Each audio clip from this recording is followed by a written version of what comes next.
السلام عليكم ورحمة الله وبركاته. عقبال عندكم يا حبايبي. ده عشا العروسة بنتي. عملت لها حمام وورق عنب ومكرونة وجلاش وديك رومي. ايه رأيكم؟ يلا نشوف. انا معايا هنا حطيت نص كوباية زيت، وفرمت بصلتين كبار مع قرنين فلفل حراقين اهو. انا بشوح البصل، حطيت فصين مستكة صغيرين، هي بس الكاميرا مكبره. انا بشوح البصل ما بخلوش يحمر زي ما انتوا شفتوا كده. حطيت عصير الطماطم، حطيت معلقه ملح كبيره ومعلقه سكر. هخليهم يغلوا بس كده غلوتين، وبحط الرز بشوحه. ايوه، انا بشوح الرز دايما عشان المحشي لو حطيناه في التلاجة في الفريزر ما يجرالوش حاجه. سلقت ورق العنب، حطيت نص كوبايه خل فيها في الميه، وسلقت الورق العنب. هنعمل هنا بقى الخلطه بتاعت الحمام.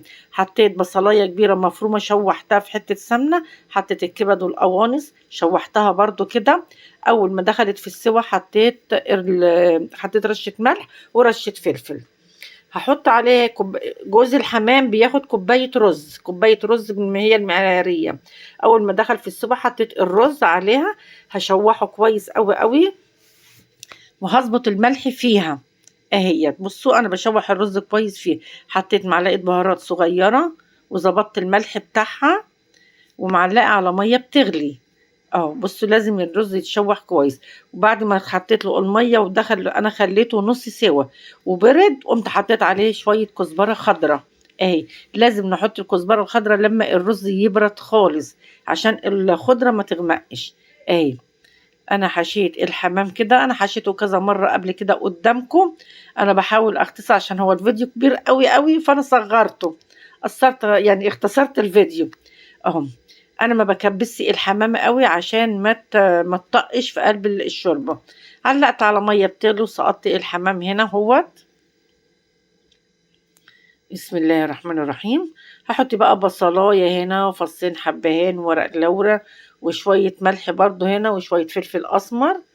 التوابل بتاعتنا اللي هي المعتادة، ما بزودش او ما بكترش في التوابل اللي انا بحطها. غسلت الديك الرومي. الديك الرومي ده من عند والدتي، ربنا يديها الصحة يا رب. كانت بعتها عشاء لضحى. اهي. غسلته ونضفته، وقمت حطيت جزر وكرفس وحبهان وورق لورا، وحطيت ليمونة مقطوعة نصين كده حطيتها.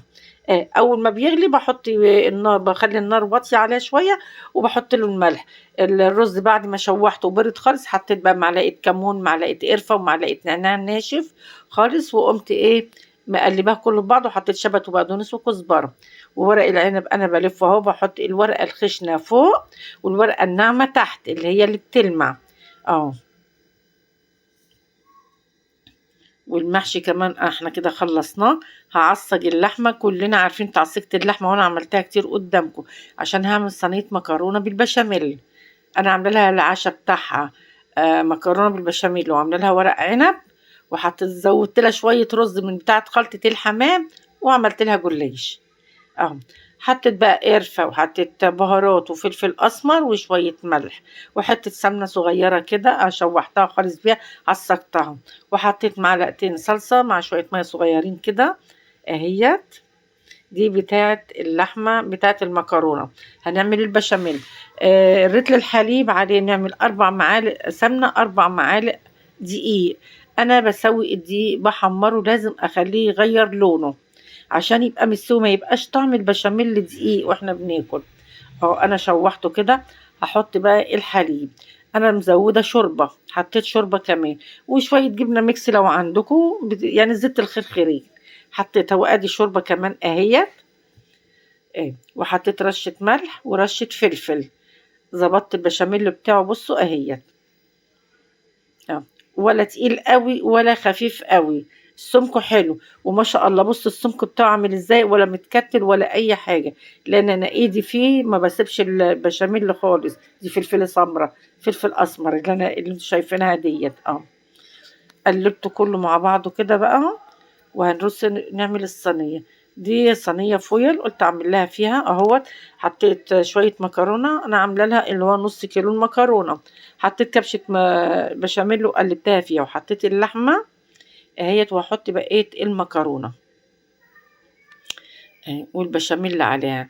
رتل الحليب انا حاطه يعني نص حليب ونص شوربه.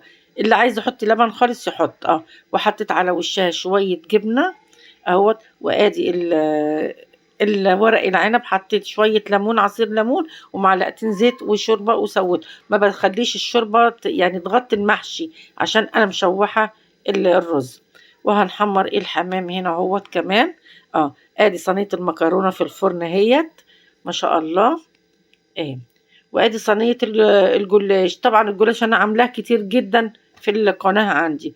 عقبال عندكم يا حبايبي وتفرحوا بولادكم يا رب.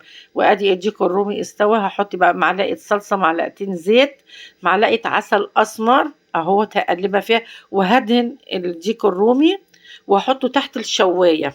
هحطه تحت الشواية وهحط على وشه شوية زعتر. الزعتر ده يا جمال ويا جمال. وادي خلاص خلص الاكل اهوت. عقبال عندكم جميعا، ربنا يفرحكم يا رب. وكل اللي هيهنيني او كل اللي هناني الله يبارك له يا رب ويسترها معاكم يا حبايبي. تسلموا لي يا اغلى متابعين واغلى متابعة. تسلموا، مع السلامة.